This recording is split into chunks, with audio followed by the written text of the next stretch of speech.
Hello and welcome back, everybody. Deal here, and oh boy, does this fill me with absolute hype right now. Okay, we finally have Primal Dragon Trial information. All right, we did get a little bit of a snippet before with the I believe it was the this no, it wasn't with this month. Regardless, we had a little bit of information before. I didn't quite remember exactly. I only woke up like 30, no, like an hour ago. Alrighty, all time concession is gone from me. But we have even more information that will help with preparations, which is what this video is going to be about. All right, I'll be going over everything you need to have done before taking on Primal Dragon Trials, as well as some options you can use as well for Primal Dragon Trials. So hopefully you do end up enjoying this video, and hopefully you are excited for this new weapon series, because I, for one, am very excited. All right, we're going back to roots. It feels like we're going back to the good old roots of Dragalia, where it's like mass weapon farming. It feels good. It feels good to be back. So without further ado, let us get started. All right, so immediately, these are 6-star weapons. All right, so same rarity as Agito tier. Exact same rarity, so these are going to be roughly, if not better than Agito, right? Also, one thing to note about this, right? There will be Curse of Nihility.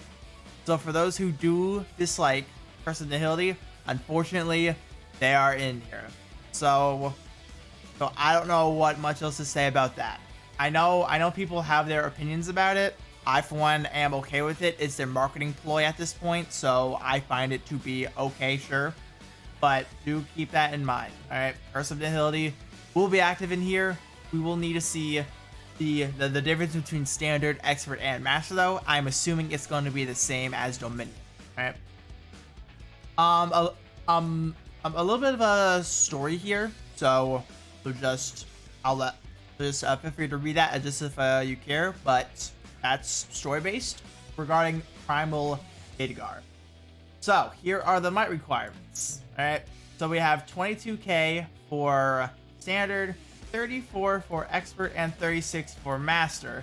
These are also I didn't mean to do that. These are the same for when it comes to Dominion as well. So I do expect these to be roughly around the same tier as Dominion. So this does imply that these weapons could potentially be beaten without needing Dominion at all. All right, I can guarantee you some people are probably going to do challenges of that. I'm probably going to try that too, honestly. I'm just saying this right now. It is going to suck going from 7 weapons down to 5, maybe 6, because Standard anyone can do easily. I might be able to squeak by 6 imprints, because honestly, Standard you are able to do skip tickets for and do it pretty easy. So I might make an exception for Standard difficulty Dominions. But and technically we also have a Kaleidoscape as well on the horizon, and anyone can do that. So yeah, a little bit of a challenge. Do let me know if you guys want me to do that type of challenge, because I will do it. I will fucking do it. Okay, more content. Also, do keep in mind, you need to beat chapter 16 on normal difficulty of the main campaign, and as well as beating any of the advanced dragon trials on master difficulty in order to play this mode. So that's one requirement. All right, make sure you beat Master High Dragon and chapter 16 before taking this on. That's one requirement. So we also have the new website, Primal Dragon Weapons. All right, we all know that this is coming Christmas Eve. Very excited for that. And we'll be crafting wind-attuned weapons. All right, so wind-attuned weapons. Keep that in mind. This is powered up by your wind team. So that means fire will not be getting any form of boost for this. All right, fire weapons are perfectly fine for this. And it'll be a skill that deals damage, increases user strength, and also grants the Primal Dragalia effect. Primal Dragalia is not affected by Curse of Nihility. So this means these are Nihility proof weapons. Now, as of for, I'm more curious about this strength increase, okay? This is probably a lesser Ayato tier, but Primal Dragalia might fill in that gap. So these might literally replace Ayato weapons. Because for example, when it comes to wind and fire weapons, for Ayatos, they increase strength by 40%, right? So what these could do is that it could be 20% strength and 20% Primal Dragalia strength. They could easily do that, right? They could pull a Dragalia here. They could do that, and therefore it would technically still be better because it's a built-in skill as well as a buff. So yeah, these are probably going to be above Ayato, more than likely. Another requirement: you must have first obtained specific weapons before you can craft weapons using from the Primal Trial. You need to craft the wind-attuned faster weapons that can be crafted from High Midgar. Alright, so you need Wind High Dragon weapons before you can craft these weapons. Alright, so that's another requirement. Alright, you need to craft Wind High Dragon weapons, as well as clearing Chapter 16 and any Advanced Dragon Trial on Master. Those are the 3 requirements you need before going in this. Alright, those are the 3. You need to keep those in mind before you attempt this. So, with all that now, all right, obviously, right here, these will be the weapons you will need to craft, and will also, with this coming update, they'll start to be skip ticketable as well, meaning this might get a lot easier. But however, in order to even fight these, all right, you need fire Ayato weapons, right? If you have not finished them yet, or at the least your main team, I would recommend you start to do this. But also now, on the topic of flame, right?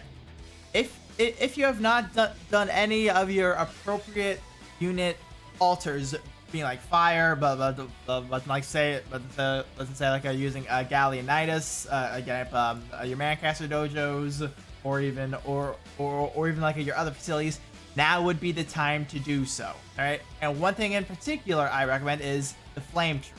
All right, the flame tree gives the biggest amount of stat buffs. You can finish it out by grinding expert Volk. You do not need master Volk, just expert Volk.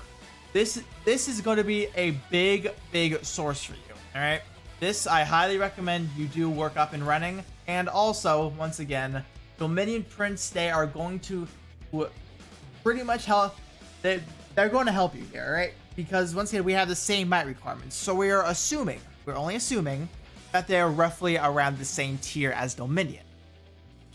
So with standard also becoming skip tickets and reduced stamina costs, that means you can have at least 1 Dominion slot on. And also with the Clydescape coming as well, you can still technically have 7 Whim Prints before you even attempt a challenging stage. So that is nice. That is nice. So I do honestly recommend to try and get up enough Dominion Prints. I do have a tier list for Dominion Prints already, so feel free to check that out. But I do recommend this. All right, these prints, they really do help a lot. So before taking on Primal Midgard, I do recommend it. Will be necessary? I don't know. I assume no. But these will help you. These will seriously help you. I do recommend it. But now, what units could you guys use for Primal Midgard? Now keep in mind, these are Nihility quests. So that means, unfortunately, a lot of adventures are still locked out of it, alright? Just immediately, alright? More than likely, the team going into this, alright, will be Galeonitis, Ayaha, and Otoha, Kimono Elisan, and Galaxy. This is probably going to be the team people are going to run. It's the team I'm most definitely going to run. But some other Nihility proof options you can most definitely run. All right. Just in case if you need a Dispeller, Naveed is good. He can also take a few hits, and also his Spiral is on the easier side, so he is an option you guys can use. Armored Yahiko, in case if you don't own Nobunaga, she pretty much fulfills the same role as her and is still pretty strong. Nobunaga is obviously preferred for something like this, as she's also an option. Summer Mitsuhide is very good burst damage, very good. Lots of Scorch Rend, just really, really strong. Galagatab is very, very good. I would recommend him as well. Just, he's such a good unit. I do have a showcase on him, so feel free to check that out. Well, I also did mention Kimono San, really good support unit. Summer Alex for some Scorch Rend support, very good, very strong. I'm gonna throw a Yukata Cleo, okay? Mainly because she's a debuffer. We don't know how hard these guys are gonna hit, or also whether or not they have an initial blast. We do not know that yet. So she could potentially come in handy with some skill prep and the S1 reducing that. Well, you want to reduce strength. You know what, Lendo. Before I go recommending stuff, let me make sure that she is correct. If I'm correct, what's adaptive suppressiveness? Let me double check here. So, look at me being unprofessional as hell. This is, yeah, okay. So she could potentially be an option. She could potentially be an option as well. You just pump out some skill prep and just S2. That can work. Sure, that works. That works. I recovered myself. There. She could potentially be useful here. Just an option I'm throwing out there. But then for healers, just if you don't have twins, an AI healer being Yukata, Cassandra, Valentine's Hildegard, or Halloween Lowen, those are all going to be good options for this. Really, really good options. Then obviously we have Dragonal Ilya being another very good fire DPS option. So those are all my unit recommendations. Let me actually do some dragon recommendations really quickly. Because hey, everyone might not have every single dragon in the game, so let's just go over some fire dragon options, right? So Galarian with Agni, Gozu Tenno, and Galamars. These are all going to be really, really good DPS options, obviously. Galamars being the one you want to main for this. Gozu Tenno works good on Force Strikers, aka Galeonitis.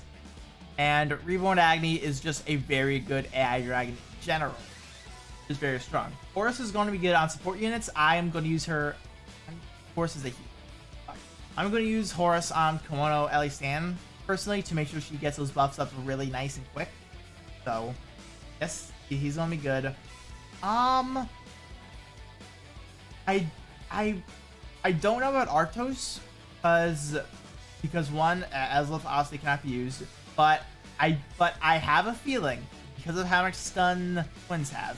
I have a feeling that stunning will be valuable for this. So Arctos as a main stun is on the table, right? It's on the table for the stun, all right? But beyond that, I'm not recommending much for it. Maybe stun, maybe. But then right now we do obviously have the 5 Mind Dragons being Cerebus, Hilda, and Agni. This is only assuming if the quest can last roughly 3 minutes. These dragons will be very good. Hilda can still be run on healers in general, so Hilda is going to be a really good option. But Cerebus and Agni, those are going to be options to at the least consider. So with that, that's probably going to be it for preparation. So hopefully you guys are ready for Primal Midgar, and hopefully with those little tips and tricks, you have 4 days, all right? We have Christmas Eve. You have 4 days to at least get the ground running. Then you can watch other people and even myself start to struggle with this, all right? You have time, all right? You have time.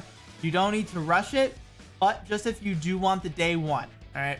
Those are stuff you should get done before this. And also, hopefully those unit recommendations, they do come in handy as well. So, hopefully everyone's excited. I'm very excited. I love new endgames. Very excited. And do make sure that you do subscribe for more content, because I will most definitely be going for that day one clear under my new little format that I've been doing.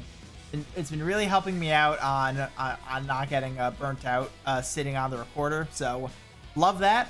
And until next time, I'll see you all when we get Tempested. Yeah.